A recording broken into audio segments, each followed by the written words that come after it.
네, 지금 소개받은 강창입니다.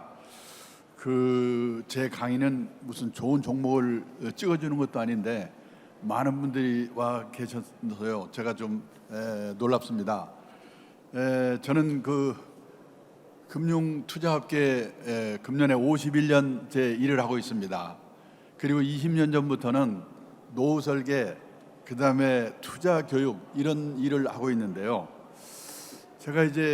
저도 금년에 나이가 77세입니다. 제 나이가 돼서 느껴보니까 옛날에 그렇게 해서는 안 되는 거였구나, 이렇게 했어야 되는구나, 그때 이러이런 준비를 미리 했어야 되는구나, 이런 거를 깨닫게 됩니다. 근데 이 나이에 깨달아도 사실은 의미가 없습니다. 맞춰 사는 방법밖에 없죠. 그러니까 젊은 시절부터 미리미리 깨달아야 되는데 그래서 그런지요, 제가 얼마 전에 공무원분들을 대상으로, 퇴직 예정자분들을 대상으로 강의를 했는데요. 끝나니까 한 분이 뭐라고 하냐면, 이런 식의 교육을 30대 40대에 미리 받았어야지, 지금 혼자 와서 받으면 내일 모레 퇴직인데 언제 준비할 건가, 그리고 권한은 마누라가 다 갖고 있는데 내 말 안 듣는 마누라는 누가 설득하는 건가, 이런 걱정들 하더라고요. 듣고 보니까 그렇겠구나. 그래서 그런지 요즘 젊은 분들도 이 노후 문제, 이 설계에 대해서 관심을 갖는 분들이 많이 늘고 있습니다. 제 유튜브에 어느 날 댓글을 보니까 뭐라고 써있냐면, 저 금년에 34세인데 지금 이 영상을 본 거를 행운으로 생각합니다.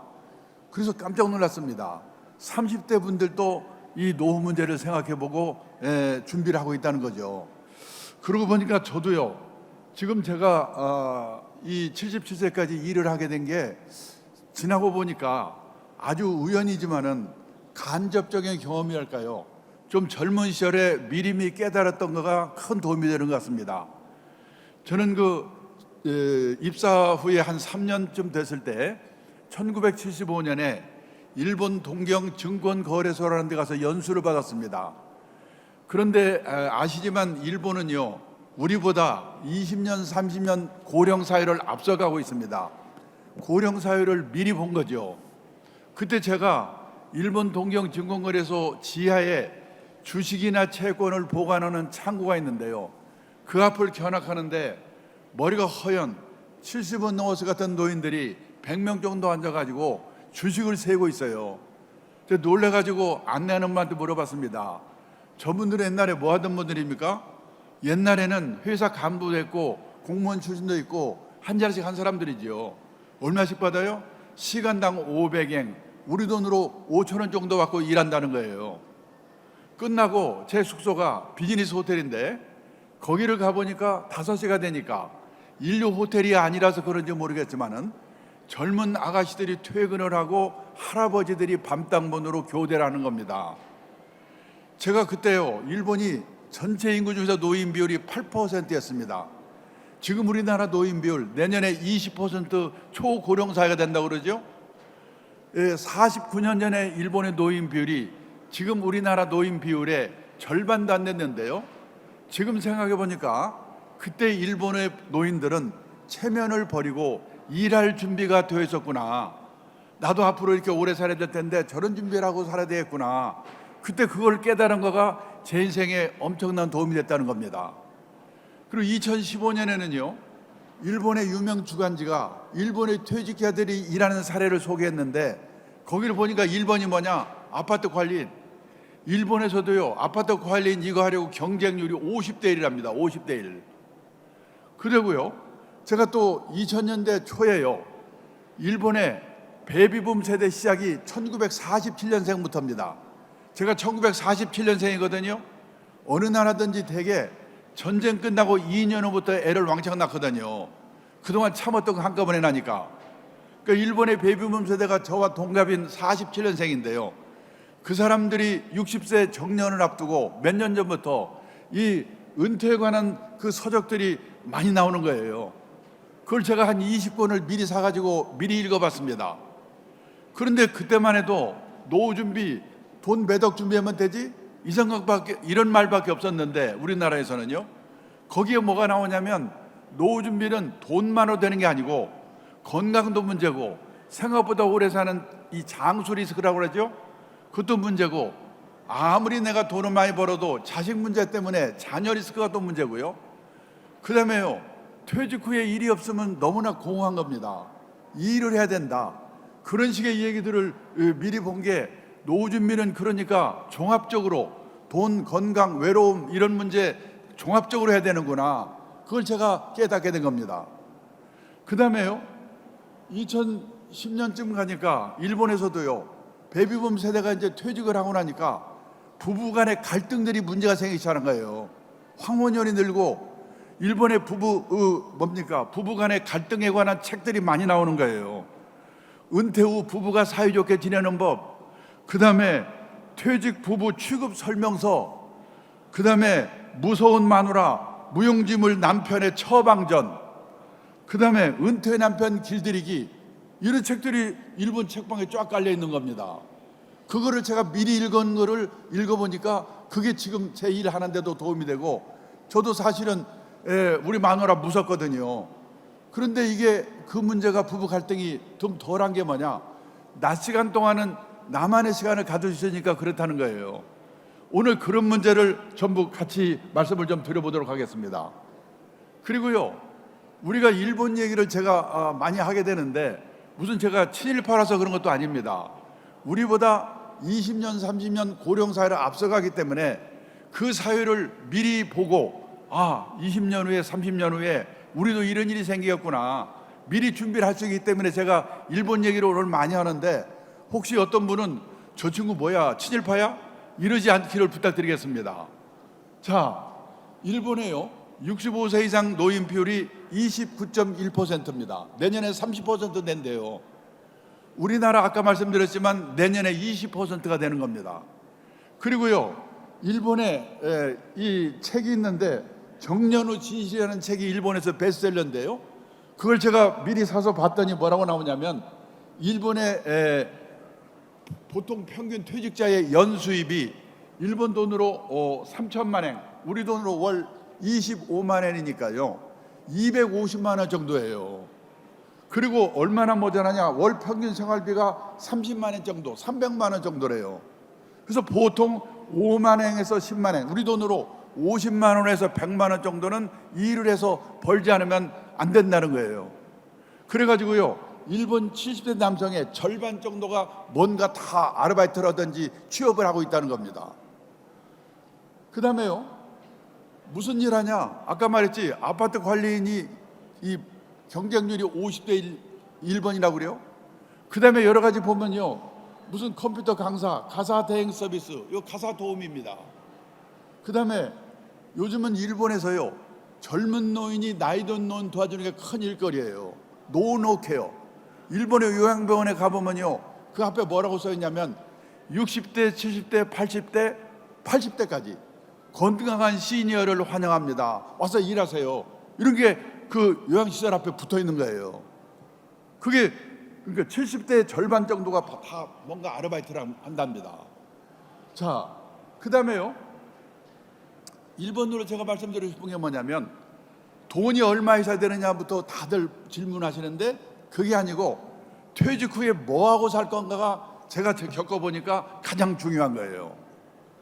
재작년에요, 잡코리아, 취업 컨설팅 업체 잡코리아가 발표한 자료를 보니까 우리나라 40세 이상 직장인이 체감하는 평균 퇴직 연령이 51.8세랍니다.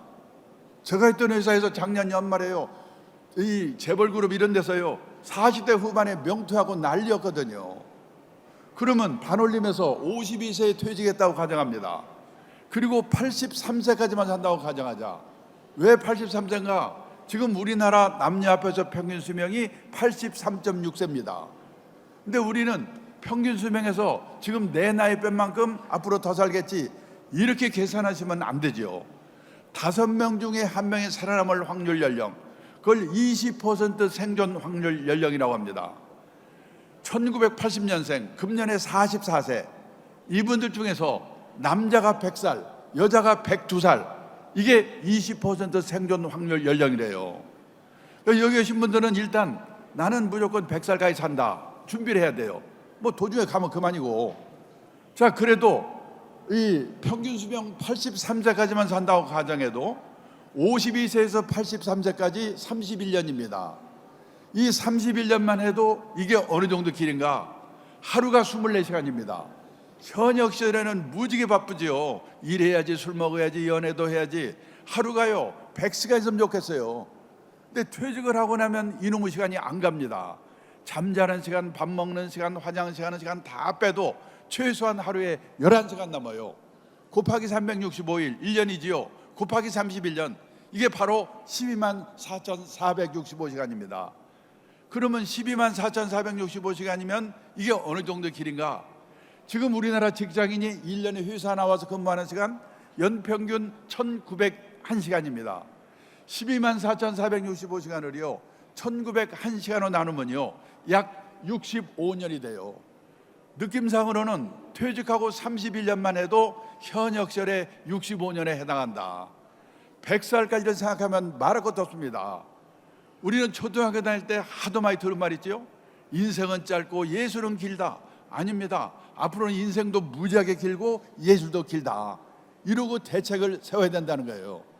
그래서요 선진국에서는 노후에 대비하는 방법이 두 종류로 갈라진다는 겁니다. 열심히 살았는데 유감스럽게 노후 생활비가 모자라는 사람, 그런 사람 어떻게 살 건가? 제 생각에 우리나라는 유감스럽게도 모자라는 사람이 대부분 70~80%라고 생각합니다. 인생에서 재산이 제일 많을 때가 50대래요. 퇴직 직전. 통계청 자료를 보니까 우리나라 50대 가구의 가구당 평균 총자산이 6억 450이래요. 빚이 있습니다. 부채 차입금, 가계부채 말이 많죠. 평균 1억 700 빼면요 4억 9,700, 이게 순자산 자기자본입니다. 언뜻 생각하면 50대 후반에 재산이 4억 9,700 있으면 그럭저럭 먹고 살 수 있을 거 아닌가 이렇게 생각하시겠죠? 근데 4억 9,700 중에서 살고 있는 집값이 4억 2,700이에요. 얼마 남습니까? 7천만 원 남잖아요. 이걸로 30년 40년 어떻게 삽니까? 그러니까 7천만 원 갖고 주식 사서 죽여볼까 했다 빵으로 만들거나 난리 났잖아요. 아니면 집을 팔아 살아야 돼요. 근데 이 집이 내 노후에 도움이 될까? 제가요 일본 근무할 때 사귄 친구가 있는데 도쿄 수도권에 삽니다. 28평짜리 아파트에 살고 있어요. 그 사람들은 집에다가 돈 처발르지 않거든요. 그 아파트를 1984년도에 우리 돈으로 계산해서요 1억 2천만 원에 샀대요. 그게 쫙 올라가지고 일본 집값이 제일 비쌀 때가 언제냐면 1991년 3억 6천만 원까지 올랐습니다. 지금 거기 살고 있거든요. 제가 3개월 전인가 전화해서 물어봤어요. 너희 지금 집 얼마냐? 우리 돈으로 한화로 3천만 원 4천만 원에 팔릴지 말지래요. 근데요 선진국 사람들은 재산이 없더라도 최소 생활비 정도는 연금으로 살고 있거든요. 근데요 우리는 그러지 않는 사람이 학교 선생님, 공무원, 군인 출신 일부 빼고는 없거든요.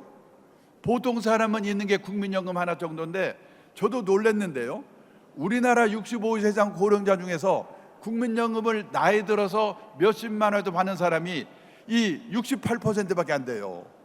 더 문제는 월 수령액 60만 원 미만이 74%, 껌값이에요. 100만 이상 받는 사람은요 10%밖에 안 돼요.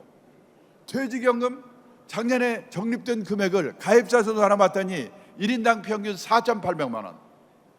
그 다음에요 퇴직연금, 개인연금 계좌 수도 많지 않지만 계좌 수 나눠봤더니 1인당 평균 1,800만 원. 두 개 합쳐봤자요 1년 2년 지나면 다 없어져요. 있는 게 뭡니까? 달랑 집화채. 그 집이 내 노후에 도움이 될까? 지금 일본 동경에 가면요 신도시, 우리말 하면 분당, 일산, 80년대까지만 해도 흥청흥청하던 신도시인데요 저녁에 가보면 불 안 들어오는 아파트가 많아요. 비어 있어가지고.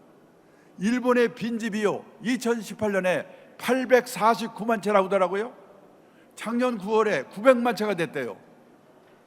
10년 후가 되면요 3채 중에 1채가 빈집이 될 거래요. 우리나라 빈집 없는 줄 아십니까? 작년에 우리나라 빈집이 152만 채라고 하더라고요. 시골에 농가주택 비어 있는 거? 아닙니다. 대도시 한복판에도 빈집이 생겨요. 도청이 있던 자리가 도청이 딴 데로 옮겨버리면 빈집이 생깁니다. 요즘은 지방도시, 지난번에 광주를 가보니까 외곽에 신도시가 생겨요. 인구는 주는데 구도심에 있던 젊은 애들이 글로 이사 가고 구도심에는 노인들만 남아 있다가 돌아가시면 비는 거예요. 지금 그러니까 그래서 우리나라도 152만 채가 비어 있고요. 앞으로 일본 그렇게 따라가는 거예요. 그러니까 없어요. 그래서요, 어떡하냐? 할 수 없지. 그 일본 사람들도 마찬가지입니다. 이 생활비가 모자라니까 나는 체면불구하고 이 허드렛이라도 해가지고 한 푼이라도 벌 방법이 없을까? 이 일을 찾지요. 그리고요, 아까 말씀드리면 하는 일이 그런 일들이라고 말씀드렸죠. 그러면 나는 이 먹고 살 돈은 충분하니까 그럼 놀고 먹으면 되는가? 아닙니다. 도시에 사는 사람일수록 퇴직하고 소일거리가 없어서 미쳐요.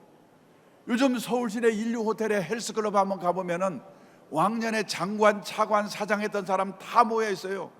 거기서 오전 시간 때우고 오후에 커피숍에서.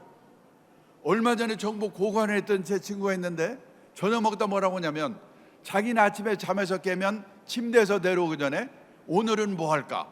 그 생각부터 해놓고 그때 내려온대요. 하루 이틀도 아니고 30년 40년 그렇게 살아보세요. 환장합니다. 그래서 선진국에서는 먹고 살 것 없는 사람 뭐 하는가? 취미활동 절반, 봉사활동 절반이면서 약간의 용돈벌이 하는 일, 이런 일들을 다 하고 있다는 거예요. 지금 우리나라도 그런 세상으로 가고 있거든요. 나는 뭘 가지고 해볼까? 우리가 인생을 살아가면서 정년을 3번 맞이한다고 합니다. 첫 번째가 고용정년, 보통 회사 55세? 근데 아직도 몸이 쌩쌩해. 그래서 허드렛 일이라도 자원봉사활동이라도 자기가 정해서 하는 일의 정년이 있습니다. 그리고 마지막으로 하나님이 불러가는 정년, 인생 정년이지요. 고용정년, 일의 정년, 인생 정년, 이 3번의 정년을 어떻게 맞이할 것인가? 이런 준비를 하고 사는 게 재테크보다 훨씬 더 중요하지 않을까? 우리가 노후에 3대 불안이 있습니다. 돈, 건강, 외로움. 이 3대 불안을 해소하는 최선의 방법이 돈이 되는 일이든 취미 활동이든 사회 공헌 활동이든 그걸 겸한 활동이든 소일거리가 있어야 된다. 그래서 여기까지 결론은 가장 확실한 노후 대비는 재테크가 아니고 평생 현역이다. 일본의 오가와 유리라고 은퇴 전문가가 있는데요, 한 달에 한 번씩 에세이 글을 보내오는데 얼마 전에 보내온 에세이의 제목이 뭐냐? 일본에서 은퇴 남편 인기 1번. 어떤 남자가 퇴직하고도 인기가 짱인가? 요리 잘하는 남편, 건강한 남편, 싹싹한 남편, 집안일 잘 도와주는 남편. 그 안에 답이 없어요. 낮에는 집에 없는 남편이래요. 다 똑같아요. 지금 일본 가면 더 난립니다. 일본의 가정주부들이 남편이 퇴직하고 집에 있으니까 남편 재택 스트레스 증후군이라는 게 생겼대요. 증세가 뭐냐? 우울증, 고혈압, 천식, 공황장애, 암공포증, 십이장궤양, 키친 트리커, 주방에서 술 홀짝홀짝 마시는 거. 우리는 여기까지는 안 갔잖아요. 그러면 왜 우리나라와 일본의 부인들은 남편이 퇴직하고 집에 있으면 그렇게 스트레스를 받냐? 우리나라와 일본은요, 남편이 현역을 얻는 동안은 남편의 세계와 아내의 세계가 분단된 세계에 살고 있는 거예요. 따로따로 놀다가 30년 40년 만나니까 이게 헷갈리는 거예요. 미국은 커플 문화, 젊을 때부터 커플로 움직이거든요. 출장 갈 때도 같이 가든지 허락받고 가든지 저녁에 술 먹고 늦게 들어가면 뭐 이혼이고, 우리나라는 일본은 따로 놀다가 만나니까 문제가 생기는 거예요. 그래서요, 일본의 가정주부들은 전업주부인데도 40대 후반이 되면요, 애들 교육 손에서 떼거든요. 대부분의 부인들이 아르바이트를 해요, 뭔가. 그리고 남편은 남편대로 뭔가 하고, 낮 시간 동안은 자기만의 시간을 갖기 때문에 부부의 갈등이 해소가 된다는 거예요. 자, 그 다음에 또 하나 중요한 게 뭐냐면, 우리가요, 노후에 파산하는 리스크가 5가지가 있습니다. 첫째가 뭐냐면 은퇴 창업해가지고 준비 없이 실패하는 리스크예요. 요즘 문 많이 닫잖아요, 창업자들. 그 다음에 두 번째가 뭐냐? 금융 사기 당하는 리스크. 지금 사기꾼이 드글드글합니다. 눈 뜨고 보고 있어요. 그 다음에요, 중대질병 걸려서 돈 퍼붓는 건강 리스크. 그 다음에 네 번째가 자식한테 돈 퍼붓는 성인 자녀 리스크. 그리고 5번째가 뭐냐면 황혼연 리스크거든요. 근데요, 이 황혼연이 하게 되면 재산을 반으로 나눠야 하거든요. 근데 지금 우리나라에 황혼연이 엄청 늘고 있어요. 우선요, 연평균 이혼 건수가 1970년대만 해도 15,000건 정도였어요. 이게 2022년에는 93,000건. 옛날에 우리 어머니 세대들은 결혼해서 실망을 하면 팔자라고 생각하고 희망을 버렸는데, 요즘 여성들은 결혼해서 실망을 하면 남편을 버린답니다. 근데 옛날에는 결혼해서 4년 이내에 아이고 실수했구나, 신혼이혼의 비율이 높았거든요. 근데 2022년에는 결혼해서 20년 이상 된 소위 말하는 중년 황혼연의 비율이요, 1990년도만 해도 전체 이혼 건수의 5%밖에 안 됐는데 2022년에는 37%. 이거 조심해야 돼요. 그 2000년 초에 일본에서요, 뭐 나리다고 이혼이니 뭐니 황혼연이 문제가 돼서 난리 났었거든요. 그래서 일본이 황혼연 대국인 줄 알았어요. 아니에요. 이혼율 자체가 일본보다 우리가 높아요. 아시아에서 우리가 이혼율 1등입니다. 그리고 일본은 그 난리였는데도 황혼연의 비율이 21%에서 23%로 늘어났다고 신문에 대문짝만이 났더라고요. 우리는 37%예요. 그 이유가 뭐냐? 여러 가지 돈 문제, 뭐 경제가 다 있는데 퇴직한 남편 스트레스 받아서 그런 게 큰 이유 중에 하나예요. 앞으로 생각해 보셔야 돼요. 부부 화목을 위해서라도 소일거리를 가져야 된다는 겁니다. 그 다음에요, 뭐냐? 제가 77세가 돼 보니까요, 친구들 먹고 사는 거는 그럭저럭 해결이 돼요. 뭐가 어렵냐? 갈 데가 없는 거, 역할이 없는 거를 너무 공허한 거예요. 티베트의 종교 지도자 달라이라마가 했다는 얘기입니다. 자신이 다른 사람들에게 쓸모 있는 존재가 아니라고 생각하는 노인은 자신이 남에게 유용한 존재라고 느낀 노인보다 일찍 숨질 가능성이 3배 가까이 높게 나왔다. 부유한 나라에서 고통과 분노의 정도가 더 심한 건 물질적 부가 부족해서가 아니다. 내가 남에게 필요한 존재라는 느낌이나 내가 사회와 함께하고 있다는 느낌을 더 이상 갖지 못하기 때문에 불행해지는 것이다. 은행의 행장까지 한 제 선배가요, 퇴직하더니 뭐라고 하냐면 자기는 퇴직하고 나니까 쓸모없는 인간이 된 것 같아서 서글프대요. 근데 쓸모있는 인간을 누가 만들어주는 게 아니거든요. 자기가 만들어야지. 근데 왕년에 높은 자리에 있던 사람, 왕년에 끝발이 있던 사람일수록 안 돼요, 이게. 제가 얼마 전에요, 공무원연금공단에서 퇴직하신 공무원분들 대상으로 퇴직 수기를 공모했는데 우연히 심사위원을 하게 됐어요. 105분의 수기를 읽었습니다. 깜짝 놀랐어요. 저는 공무원들은 60까지 보장되지, 연금도 300만 에서 다 나오면 되지, 아무 걱정 없는 줄 알았거든요. 아니에요. 제가 읽은 수기에 90% 정도가 나와보니까 절벽이더래요. 제일 미치는 게 뭐냐면 갈 데가 없는 거. 한 분만 소개하면요, 통계직 공무원에서 지방사무소 소장까지 했어요. 고급 공무원입니다. 이분은 퇴직도 했고 연금도 있으니까 신나게 놀아봤대요. 웬걸 오래 못 가. 3개월 놀았더니 미치겠더래요. 아침에 일어나면 마누라 눈치가 보이는데 저놈 인간은 오늘 또 안 나가나? 놀래가지고 동네 도서관에 갔더니요, 신문 한 장 보려고 쟁탈전이 벌어지는 거예요. 아이고, 취직해야지, 꼴 보기 싫어. 원서를 여기 돌렸는데 준비 간대 가지고 면접 보러 오라는 적 없어요. 근데 오늘 한 군데서 면접 보러 오라고 연락이 왔더래요. 요즘 많이 생기고 있습니다. 주간 노인 보호센터. 아까 말했죠, 젊은 노인이 나이 든 노인 도와주는 거, 노노 케어. 이게 일본도 우리나라도 큰 일거리예요. 이분이 면접에 붙어가지고 5시간에서 6시간 일한대요. 아침에 노인들 자동차로 모셔다가 센터에 가서 돌보고 같이 놀아주고. 이분이 싹싹한가 봐요. 시골에 노모가 혼자 계신데 혼자 계신 노모로 생각해서 내가 이분들한테 잘해줘야지, 인기가 짱이에요. 근데 요즘 주간 노인 보호센터가 여기저기 생기면서요, 노인들이 삐치면 다른 데로 가버린대요. 돈이 안 되잖아요. 근데 그 센터는 그분 때문에 다른 데서 온답니다. 유명 의사가 됐어요. 그래서 한 달에 월급 얼마 받냐? 월급을 70만 원 받고 집에서 내던 건강보험료 30만 원을 회사가 내준대요. 100만 원 벌어다 주고 집이 없으니까 그 수기에 마지막에 뭐라고 써있냐? 그렇게 무섭던 마누라가 천사로 바뀌었다. 남자분들은 갈 데가 있어야 돼요. 갈 데가. 그 다음에요, 일이 없잖아. 없지요. 그래서요, 청년 체력이 넘쳐나고 직업이 사라지는 시대, 젊은 사람들이 할 수 없는 일이거나 할 수 있다고 하더라도 하려고 하는 일을 할 수밖에 없어요. 가능하면 젊을 때부터 미리미리 준비해가지고 젊은 사람들이 할 수 없는 일을 한 게 가장 좋은 것 같아요. 그걸 못했으면 체면을 내려놓고 헛되는 일이라도 할 수밖에 없다. 그런데 돈이 하셔서 일을 했는데 취미가 될 수가 있습니다. 취미로 했는데 돈이 생길 수도 있어요. 유튜브에서 보셨는지 모르겠는데요, 어떤 분이 재벌 그룹에서 임원하다가 갑자기 나오셨는데 뭘 하지? 택배 분류하는 데를 가봤대요. 무지개 힘든 일이래요. 돈 때문에 했으면 죽어도 못했을 거래요. 근데 그때 그분이 과체중이었대요. 운동에서 빼나 이거에서 빼나 마찬가지겠구나. 몸무게 뺄 요량으로 일을 했대요. 몇 개월 만에 몸무게가 빠졌습니다. 그 사이에 일이 손에 익었어요. 지금도 한대요. 유튜브에서 제가 봤어요. 그런 거예요.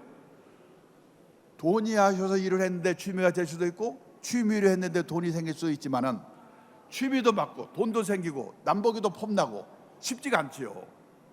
그래서 학교 다닐 때는 선생님 말씀 잘 들어야 되고, 회사 다닐 때는 회사의 방침을 잘 따라야 되는데, 후반 인생은 남의 눈을 의식하지 않고 남의 눈을 의식하지 않아야 돼요. 내가 가고자 하는 방향이 옳은 방향이라는 소신이 필요하다. 그래서 후반 인생은 자기 만족을 추구하는 시기다. 이런 마음가짐으로 뭔가 소일거리를 생각해 봐야 된다는 거예요. 그 다음에 두 번째가 중요한 게 뭐냐면요, 우리는 퇴직하고 나면요, 이 노인네들 보면은요 80~90%가 부동산이에요. 집 한 채밖에 없어요. 이 집 한 채가 내 노후를 책임질 수 있을 건가? 냉정하게 생각해 보셔야 돼요. 우리가 일본보다 부자입니까? 부자가 아닙니까? 아니라고 생각할 거예요. 부자예요. 여기요, 한국은행에서 발표한 자료인데요, 물가, 구매력 평가 환율 기준으로 가구당 순자산을 계산해 발표했는데, 우리나라는 62만 달러, 한 7억쯤 되나요? 일본은 52만 달러, 부자예요. 그런데요, 가족 수가 일본이 많은 거 아니야? 1인당으로 해봤어요. 그랬더니 일본은 26만 달러, 우리나라는 26만 달러, 일본은 20만 달러. 1인당 가구당 순자산을 계산해서 발표해도 우리가 일본보다 많습니다. 일본이 선진국이고 우리보다 몇십 년 앞서서 자본 축적을 시작한 나라인데 우리가 일본보다 부자래요. 한국은행 발표인데 거짓말이 아니겠죠. 근데 문제는 가계자산을 분해를 해봤더니 우리나라는 76%가 부동산, 젊은 사람 포함한 거니까 노인들만 보면 80~90%가 부동산이에요. 미국은 34%, 일본은 37%. 옛날에는 우리나라 비슷했어요. 그러니까 한마디로 말하면 우리나라는 재산이 꼴 부동산인데 부동산 가격이 비싸니까 부자처럼 보이는 거예요. 계속 부동산 오르면 상관없겠죠. 나라는 미쳐버리겠지만은. 근데 혹시라도 일본과 같은 집값 하락 현상이 10년 후 20년 후 내 노후에 우리나라에도 나타나면 나는 어떻게 되지? 걱정이 되는 거예요. 지금 우리나라요, 부동산이 얼마나 비싼지 일본과 비교해 보겠습니다. 우리 남한 땅 넓이가 10만 평방킬로미터입니다. 일본 땅 넓이 38만 평방킬로미터입니다. 우리 남한 땅 넓이는 일본 땅 넓이의 약 4분의 1입니다. 근데 재작년 가격으로 우리 남한 땅을 다 팔았다고 가정하면 일본 땅을 다 판 돈의 4분의 3이래요. 땅 넓이는 4분의 1인데 땅값은 4분의 3이다. 이 말은 우리 땅값이 일본 땅값의 평균 3배 비싸다는 거예요. 근데요, 1980년대 제가 일본 동경에서 근무할 때 들은 얘기입니다. 그때 일본 부동산이 난리 났었거든요. 그때 일본 땅을 다 팔면 우리 남한 땅 다 판 돈의 15배라고 그랬어요. 그러니까요, 1980년대는 우리 남한 땅값이 일본 땅값의 15분의 1이었는데 재작년에는 4분의 3이다. 4분의 3은 똑같은 겁니다. 그러니까 지난 30년 동안 일본 집값 땅값은 왕창 떨어지고 우리나라 집값 땅값은 왕창 올랐다는 얘기예요. 일본 땅값이 얼마나 떨어졌는가? 일본 3대 도시 도쿄, 오사카, 나고야의 택지 82년을 100으로 볼 때 9년 동안에 3배 올랐습니다. 그리고 20년 동안에 3분의 1로 떨어졌어요. 옆으로 기다가 지금 약간 오른대요. 이렇게 떨어지니까 일본 사람들의 집에 대한 생각이 바뀌었어요. 우리처럼 집에 한이 맺혀 있지 않습니다. 일본의 보통 사람이 내가 집이 없어, 금융자산에 몇 억 있어, 그러면 은행에서 돈을 빌려가지고 집을 살까? 집 사면 세금 내야지, 수리해야지, 골치 아프잖아. 에이, 집은 빌려 살고 이건 딴 데 투자할까? 냉정하게 생각해 보더니요. 근데 우리는 어떻습니까? 내 돈이 하나도 없더라도 은행에서 빌려준다면, 아버지가 빌려준다면 영끌 눈 감고 집 사잖아요. 근데 1980년대 일본 버블로 난리 났을 때 마찬가지였어요. 일본도. 근데 일본에 어떤 일이 있었는가? 일본이 수출이 잘 되니까 미국, 유럽 선진국이 일본한테 압력을 넣어가지고 일본의 엔화값을 2배로 올려버렸어요. 수출이 안 되죠? 일본 정부가 금리를 절반으로 낮췄어요. 돈을 왕창 풀었어요. 우리 코로나 때 금리 1% 돈 왕창 풀어가지고 부동산 난리 난 거와 마찬가지로 일본의 기업들은 땅 산다고 난리고 개인들은 집 못 사면 큰일 난다고 난리고 난리 났었어요. 기본적으로요, 우리나라와 일본처럼 농경 문화를 가진 나라, 정착해 사는 나라 사람들은 유목민국가 해양국가처럼 이동을 전제라고 사는 나라와 달리 내 집 내 땅에 대한 집착이 엄청나게 강하거든요. 신분의 상징이고. 일본도 그랬어요. 근데 집값 따가면 떨어져, 애들은 줄고 노인 만나면 경제는 어려워져. 그러니까 에이, 집 없으면 어때? 빌려 살면 되는 거지. 이렇게 바뀌더라고요. 앞으로 우리는 어떻게 될 건가? 그 다음에 일본도 우리나라도 베이비붐 세대가 왕창 태어나가지고 집을 사면서 집값을 올렸어요. 근데 일본은 베이비붐 세대 내 집 마련이 끝났습니다. 우리 아직 안 끝났어요. 끝나면 어떻게 될 건가? 또 인구 대비로 볼 때 베이비붐의 기간, 출산율, 이게 인구 대비 우리나라가 일본의 2배예요. 끝나면 쇼크가 더 클 거예요. 세 번째, 도시화. 시골에 살던 사람들이 도시로 이주를 하면서 집을 사니까 집값을 올렸습니다. 근데 일본은 도시화 과정이 끝나가지고 도시에서 지방으로의 역류 현상이 나타나고 있어요. 우리나라 도시화율이 몇 퍼센트인지 아십니까? 도시화율은 전체 인구 중에서 도시에 사는 사람 인구 비율이거든요. 세계에서요, 싱가포르, 홍콩 같은 도시국가를 제외하면 우리나라 도시화율이 1등, 2등이래요. 91%. 시골 내 친구가 있는데 얼마 전에 전화했는데 그 동네 막내가 75세래요. 나올 사람 없어요. 이제 도시화도 끝났어요. 그 다음에 더 중요한 거는 선진국 사람들은요, 실물로 부동산에 투자하는 게 너무나 골치 아픈 거예요. 선진국에서 보통 사람이 사는 집 말고 집이나 가게를 갖고 있다가 세를 놓습니다. 그 사람이 세를 안 내? 못 내보내요. 선진국은 세입자의 권리가 너무 세기 때문에 소송해야 돼요. 골치 아파요. 그래서 선진국에서는 보통 사람이 실물로 부동산에 투자하는 게 아니라 리츠, 부동산 펀드 같은 간접 투자를 한다는 거예요. 지금 근데 리츠나 부동산 펀드는 펀드이기 때문에 금융자산 안에 포함이 되어 있어요. 그래서 미국, 일본의 금융자산 비중이 60%, 70% 있는 이유가 여기에 있는 겁니다. 여기까지 말씀드리면 많은 분들이 저 사람은 증권회사에서 온 모양이구나, 주식 사라고 꼬시려고 그러는구나, 그러니까 부동산 안 된다고 그러고 보나마나 막판에 가면 주식 사러 갈 거야, 다 그런 표정을 짓습니다. 아닙니다. 지금요, 어떻게 될지 몰라요. 요즘 유튜브에 보면요, 부동산이 난리 난대요. 그러면 오른다는 말인가요? 떨어진다는 말인가요? 들어가 봐야 알아요. 어떤 거는 오른다고 그러고 난리 났다고, 어떤 건 떨어진다고 난리 났고, 함부로 제가 말을 못해요. 그래서 저는 뭐냐, 앞으로 10년 후, 20년 후 내 노후에 나는 어디서 누구와 어떻게 살 건가, 그것부터 생각해 보셔야 돼요. 이 몇 년 전에 서울시에서요, 65세 이상 된 부부들에게 물어봤습니다. 두 분 중에 한 분이 돌아가시고 혼자 되시면 다시 자녀들하고 같이 살겠습니까? 같이 살겠다는 대답은 20%밖에 안 돼요. 50%는 자식들하고 멀지 않아서 혼자 살겠다. 30%는 실버타운 같은 노인 전용소로 가겠다. 80%가 자식들이 안 살아주는 게 아니고 본인들이 불편해서 혼자 살겠다는 거예요. 그러면 애들하고 살다가 애들 다 나가 둘만 남어. 그 중에 한 사람이 아파. 부부 간병이라고 그래요. 한 사람 떠나, 혼자 남어, 그 사람 다 떠나.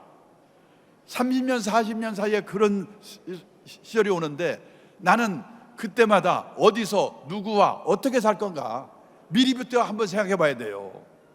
우리나라는요, 100살 이상 된 김영석 교수님 같은 분을 백세인 이렇게 부르죠.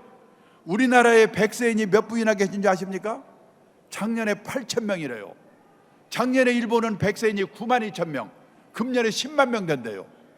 그 백세인은 어디 살고 계실까요? 옛날에 백세인은 시골에 경치 좋고 공기 좋은 진안, 장수 이런 데 사셨거든요. 지금 백세인의 절반은 요양병원에 계시거든요. 근데 우리나라 어머니들은 반대예요. 오히려 딸이 시집갈 때쯤 되면 큰 집을 이사 가려고 그래요. 그러면 사돈네 폼도 나고 옛날에는 재테크가 됐죠. 그리고요, 요즘은 지방도시도 보면 고층 이 아파트가 많이 생기는데요. 젊을 때는 상관없어요. 나이 들어서는 고층 아파트도 조심해야 돼요. 우리나라 사람들은 유난히도 돈 많은 사람 하늘로 가고 돈 없으면 땅 밑으로 가는데 너무 하늘 좋아할 게 아닙니다. 몇 년 전 얘기인데 일본에서 난리가 났어요. 오하라 레이코라고 국민 탤런트가 죽었는데요. 사흘 만에 발견됐어요. 고독사. 일본이 벌컥 뒤집혔어요. 어느 도의 뉴타운 단지 하나를 조사해 봤더니 과거 3년 동안에 고독사한 사람이 25명. 그 사람들이 죽어서 발견될 때까지 시간이 얼마나 걸렸냐? 평균 21.3일이 걸렸다는 거예요. 왜 그런 일이 생기는가? 사람이 들락날락하는데 살지 않기 때문에 그래요. 자식들로도 안 살죠? 그러면 이웃집만한 복지설이 없어요. 근데 30층 40층에서 혼자 아니면 둘이 살고 있어 보세요. 누가 찾아옵니까? 얼마 전에는 빅데이터를 통해서 본 일본 부동산 시장의 전망, 이런 자료 읽었는데요. 거기에 이런 말이 나옵니다. 일본의 노후화된 아파트들이 재건축을 못해가지고 슬럼화돼 가고 있다는 거예요. 아파트를 뭐라고 부르냐면 구분 소유 주택이라고 부르는데요. 구분 소유 주택을 재건축하려면 주민의 80%가 찬성해야 된대요. 우리도 그런 게 있어요. 근데 노인들이 귀찮아. 또 재건축에 성공하려면 두 가지 조건이 충족돼야 돼요. 첫째, 위치가 좋아야 돼요. 둘째, 저층에 돼. 고층으로 만들면서 비용을 뽑아야 되니까. 근데 위치가 벌벌 열었거나 위치는 좋더라도 이미 고층이 돼 있으면 안 되는 거예요. 슬럼화돼 가고 그 단지 때문에 그 근방에 땅값이 떨어져요. 28평짜리 아파트 산다는 제 친구한테 물어봤어요. 야, 너희 아파트 30몇 년 된 낡은 아파트니까 안 오르지? 그 재건축하면 오르지 않을까? 그랬더니 뭐라 하냐면 죽어도 재건축 안 된대요. 330세대가 사는데 다 노인들인데 재건축할 돈을 적립을 안 해놓은 거예요. 우리는요, 강남에서 돈 받으면서 재건축 얘기만 신문에 나가지고 허가가 안 나서 그렇지, 허가만 나면 다 공짜로 한다고 생각하는데 천만의 말씀입니다. 지금도 강남 사람들은, 지금은요, 강남 사람들도 재건축하면 적어도 나가서 전세 살아야지, 그다음에 분담금 내야지, 10m건 이사야 된다고 생각해. 지금 제가 그 친구가 일본 친구한테 물어봤어요. 너 그 아파트 그럼 앞으로 어떻게 할 거야? 몰라, 나 살다 죽으면 그만이지, 나라에서 뭐 때려 부시든지 말든지 이러더라고요. 그나마 일본에서요, 재건축에 성공한 아파트가 있긴 있어요. 어떤 아파트? 성공한 아파트의 80%가 지진 나서 무너진대. 근데 지진 나기를 기다릴 수 없는 거 아니에요. 근데 우리가 지금 일본을 걱정할 때가 아닙니다. 일본은 아파트의 슬럼화가 문제라고는 해도요, 일본 전체 주택수에 철근 콘크리트로 된 10층 넘는 아파트 비율은 10% 정도밖에 안 돼요. 지방도시 하면 아파트 별로 없어요. 우리나라 전체 주택수의 아파트의 비율이 몇 퍼센트인지 아시는 분? 작년에 64%. 다 10층 넘는 철근 콘크리트잖아요. 저는 지방도시 가면서 벌판에 고층 아파트 서 있는 거 보면, 야, 10년 후 10년 후 우리 손주 새끼들이 저거 때려부시려고 얼마나 고생을 할까. 그래서 일본에서 요즘 유행하는 게 뭐냐? 부부만 남았거나 사별하고 혼자 되면 어디서 사냐? 시내에서요, 18평에서 20평짜리 병원 가까운 곳, 나이 들면 병원이 가까워야 돼요. 문화시설 가까운 곳, 재미가 있어야 되니까 혼자 살면서. 그 다음에 쇼핑 가까운 곳, 이런 데 사는 게 유행하기 시작하고 있어요. 대형 고층 아파트를 조심하셔야 돼요. 여기까지 말씀드리면은 집 팔아서 주식 사라는 얘기구나. 아닙니다. 제가 함부로요, 뭐 사세요 파세요 이 말을 못해요. 근데 일본은 가계 부채가 별로 없어요. 그러니까 집값이 떨어져도 그냥 살다 죽으면 되는 거예요. 제 친구도요, 집값이 지금 3천만 원 4천만 원인데 아무렇지도 않아요. 우리 애들은 집 있고 나는 빚도 없는데 보세요, 빚 없잖아요. 살다 죽으면 그만이지. 우리나라는요, 지금 1억 7천쯤에 있다고 그랬죠. 700? 죄송합니다. 이 빚이 아직도 절반이 그냥 남아 있어요. 하우스푸어가 되면 어떡하지? 그래서 저는요, 그러니까 사세요 파세요, 제가 이 말 함부로 할 수는 없어요. 결론이 뭐냐? 투자라고 하는 것은 리스크가 따르는 것입니다. 따라서 재산이 한 곳에 집중되어 있으면 안 됩니다.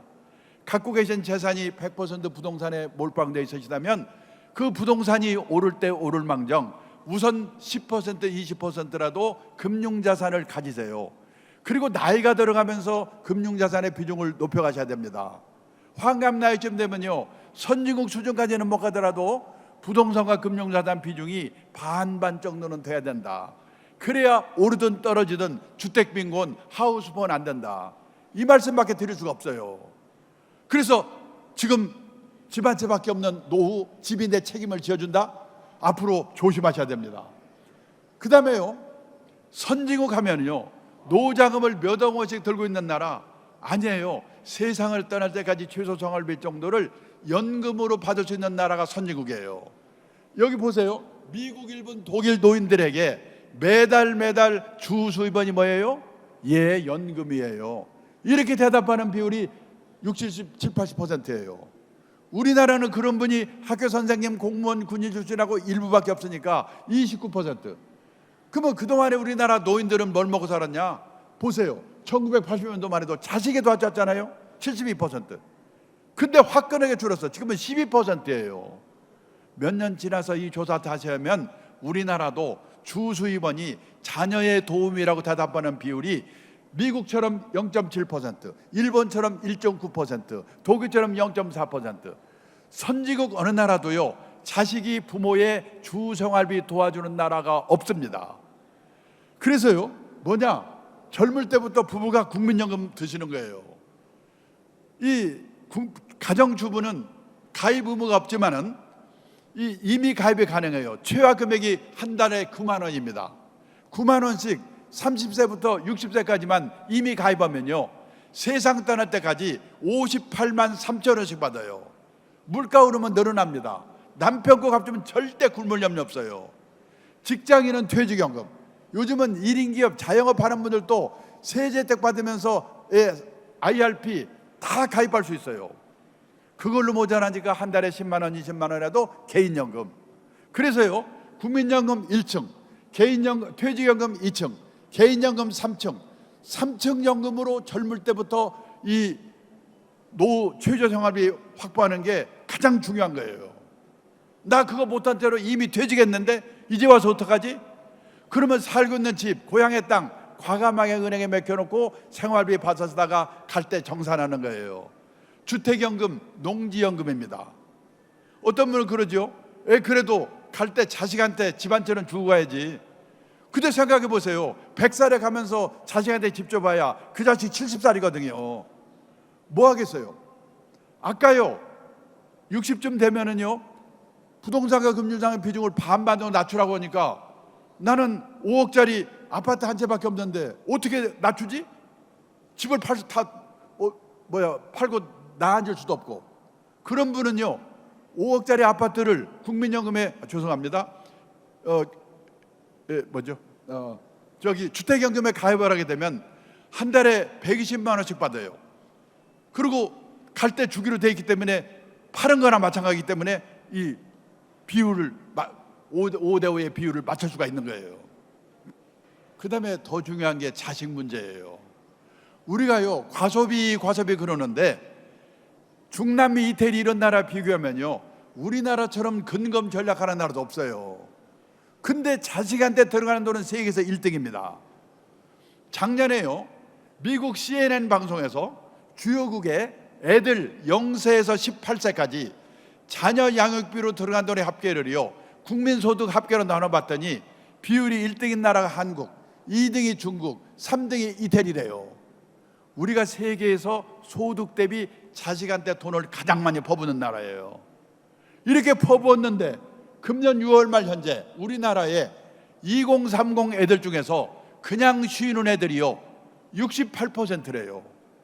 저는 쉬면 쉬었지 그냥 쉬는 게 뭔가 했더니 일도 없고 찾아볼 생각도 안 하는 애들, 캥거루지요. 성인 전체로 캥거루가 313만 명이래요. 근데 캥거루가 이 말 들으면 열받는답니다. 캥거루는 짐승인데도 지 새끼를 딱 1년 보호하고 쫓아버린대요. 우리는 끝이 없잖아요. 이게 문제예요. 자, 그 다음에요, 뭐냐? 이 결혼 비용. 제 일본 친구 딸만 하나 있는데 물어봤어요. 너 결혼 비용 네 딸 시집갈 때 얼마 줬냐고 그랬더니요, 일본 돈으로 150만 원 줬나? 신혼여행 갈 때? 우리 돈으로 1,500만 주고 끝냈대요. 우리는 전국 평균 아들이 2억, 딸이 1억 3천, 절반 이상을 부모가 되거든요. 제가 일본 친구한테 그랬어요. 한국에서는 집을 얻어줘야 되기 때문에 돈 이렇게 든다고 그랬더니 뭐라고 하냐면, 세상에 자식한테 집까지 얻어주는 나라 처음 봤대요. 우리는 당연하다고 생각하는데. 그 다음에요, 보세요. 과외비 뭐 다 아시는 얘기죠. 문제는 취직이 안 돼요. 70% 대졸 취업률이라고 하는데 대학원 간에도 군대 간에 빼면 60%예요. 그래가지고요, 뭐냐, 직업이 또 사라지는 시대예요. 그래서요, 옛날에 고성장 시대에는 신규 채용이 많기 때문에 돈 처벌러서 과외 공부해가지고 좋은 대학 들어가서 취직하면 됐거든요. 근데 지금 신규 채용이 사라지고 있어요. 저도 놀랐는데요, 2019년에서 금년까지 5년 동안에요, 신규 채용이요, 정기공채가 50%였던 거가 23%로 사라졌어요. 옛날에는 신규 채용이 많기 때문에 좋은 대학 나와서 들어가면 되는데, 지금은 신규 채용이 없어지니까 어떻게 해야 되냐? 중소기업 같은 데 들어가 가지고 몇 번 이직하면서 좋은 회사로 옮겨가야 돼요. 옮겨갈 때 저기서 날 뭘 뽑는가? 학벌, 스펙 아니에요. 이 친구가 우리가 시키려고 하는 일을 잘하는가 못하는가, 전문성을 보는 거예요. 평판, 한마디로 싸가지가 있는가 없는가. 여기서 걸리면 끝이에요. 과외 공부가 나쁜 게 아니고, 과외 공부가 뭐냐? 그냥 달달달 외워서 취직하는 거기 때문에, 시험 보는 거기 때문에 생각하는 능력을 저해시키는 게 문제예요. 그리고 우리가 애들에게요, 영어 수학 말고 가르친 게 있는가? 돈 관리를 가르쳤는가? 경제적 자립을 가르쳤는가? 근데 막말로 영어 수학은 못해도 밥 먹고 살거든요. 근데 돈 관리, 경제적 자립 이거 모르면 평생 고생하거든요. 제가 얼마 전에 책을 쓰면서 조사해 봤는데요, 미국의 고등학교 교과서에는 이 돈 관리, 경제적 자립 이 내용이 40몇 페이지 나오더라고요. 우리는 몇 페이지 되지도 않는데 선택을 안 해요. 수능에서 경제 선택은 해가요 1.5%? 배우질 않으니까 대학을 졸업해도 저축이라는 말과 투자라는 말이 어떻게 다른지 알고 계십니까? 미국에서는 중학교만 나오면 안다는데, 학교에서 가르치지 않으면 부모라도 가르쳐야죠. 그래서 애도 망쳐먹지 않고 아낀 돈으로 자기 노후 대비를 해야 된다는 거예요. 자, 그래서요, 우리가 지금 우리도 그렇고 우리 애들에게 중요한 게 뭐냐면 제대로 된 자립교육을 시켜야 된다는 겁니다. 자립에는 3가지가 있습니다. 첫째, 행위의 자립. 내가 머물렀던 자리 쓰레기 누가 와서 치우게 하면 안 되잖아요. 지금도 목욕탕에 가보면 바닥에 수건이 널브러져 있어요. 어떤 사람이 지가 치울 걸 안 치워서 그런 거거든요. 회사에서도 누가 먼저 하면 못 믿어. 누가 와서 한번 봐야 돼. 그런 애 있어요. 그런 애의 노후는 어떻게 될까? 그 부모의 노후는 어떻게 될까? 행위의 자립. 그리고요, 의식의 자립. 우리나라처럼 남의 눈 때문에 미치는 나라가 없거든요. 저는요, 미국에서 살아보지 못했는데 미국에서 온 사람이 그러더라고요. 거기는 학교를 졸업해도 넓은 천지에 흩어져 버리기 때문에 친한 친구 몇 명 빼고는 누가 어디서 뭐 하는지도 모른대요. 근데 우리는 동창회, 향후에 동네 모임, 개 모임 모여가지고 개는 구멍도 못하는 게 얼굴 좀 이뻐서 시집을 잘 갔는지 뭐 사고 뭐 사고 뭐 샀다고 사진 찍어 올리고, 누구는 얻었다고 올리고, 나는 점심에 이거 먹었다고 사진 찍어 올리고. 우리나라처럼 남의 눈 때문에 미치는 나라가 없잖아요. 사르트르가 그랬대요. 인간은 타인의 눈길에서 지옥을 경험한다. 남의 눈에서 벗어나야 앞의 일들이 가능한데요. 우리나라를 두고 한 말 같아요. 의식의 자립, 그리고 경제적 자립. 경제적으로 자립해야 부모한테, 남한테 폐를 안 끼치잖아요. 근데 우리가 경제적 자립하면 다 뭐냐? 돈 버는 능력, 재테크 이것만 생각하거든요. 아닙니다. 진정한 경제적 자립이란 주어진 경제적 상황에 자기 자신을 맞춰넣는 능력을 기르는 것이다. 절약이에요. 제가 어디 가서 절약을 얘기하면 많은 분들이 김새는 표정입니다. 뭐 재테크 강좌하니까 종목이나 하나 기발한 거 찍어줄까 하고 봤더니 겨우 한다는 말이 절약하라고? 여보세요, 내가 그 유치원 때 들은 얘기야. 다 그런 표정이거든요. 그런데 우리가 알아야 될 게 뭐냐? 지난 30년 40년 고정상 시대, 세계 역사에 없는 특별한 시대를 우리가 살아왔기 때문에 우리는 의식하지 못하고 우리는 아낀다고 생각하는데, 미국, 일본 선진국 사람들이 우리를 보면은 너무나 낭비요인, 거품요인이 많거든요. 필요 없는 자동차, 교육비, 결혼비용, 경조사, 앞으로 작심하고 아끼지 않고는 노후 준비가 안 되게 돼 있거든요. 1970년대, 80년대, 90년대까지만 해도요, 매년 10%대 두 자릿수 경제 성장을 했습니다. 그때는 작년보다 금년이 좋아지고 금년보다 내년에 좋아지고, 이런 세월을 우리가 30년 40년 살았기 때문에 우리 머릿속에는 고성장 마인드, 고성장 체질이 몸에 딱 박혀 있거든요. 근데 몇 년 전부터 4%, 3%, 2%, 재작년에 마이너스 성장했죠. 내년에 1% 성장으로 떨어진대요. 저성장 결핍의 시대가 오고 있습니다. 이 저성장 결핍의 시대는 뭐냐? 생각을 바꿔야 돼요. 일에 관한 생각, 애들 교육에 관한 생각, 주택에 관한 생각, 애들 교육에 관한 생각, 애들 결혼에 관한 생각, 내 노후에 관한 생각, 이런 생각들을 100% 빨리빨리 바꿔야 돼요. 그래서 뭐냐? 가장 중요한 게 절약입니다. 십몇 년 전에 일본의 책방에 가니까요, 절약에 관한 책들이 쫙 깔려 있더라고요. 그때만 해도 신경이 나게, 돈 버는 책 가놓고 쪼잔하게 무슨 절약이야? 한번 이따 시내 서점에 들려보세요. 우리나라 서점에도 여자의 습관, 우아하게 가난해지는 법, 120만 한 달 살아보기, 이런 책이 쫙 깔려 있어요. 선진국이 걸어간 길을 우리가 그대로 따라가고 있습니다.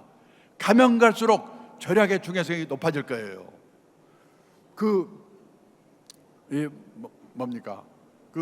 절약에 대해서 필요 없는 자동차, 교육비, 결혼비용 줄이는 노력, 거기서 노후 준비를 시작해야 한다는 말씀을 드리면서, 제가 너무 흥분해가지고요, 도대체 강의장이 이런 데는 제가 처음 봤어요. 위에가 시끄러우니까 뭐 안 들릴 것 같아도 좀 흥분해가지고 호함을 질렀는데 죄송합니다. 혹시 더 뭔가 공부를 하시고 싶은 분은 유튜브에서 제 이름을 치시면요, 제 강의가 동영상으로 올라가 있으니까 그걸 보시기로 부탁드리면서 제 강의를 끝내겠습니다. 지금 1분 남았는데 질문 있으면 질문 받겠습니다. 하도 그냥 공자 말씀하니까 질려가지고 질문을 못 하시는구나. 자, 끝내겠습니다. 감사합니다.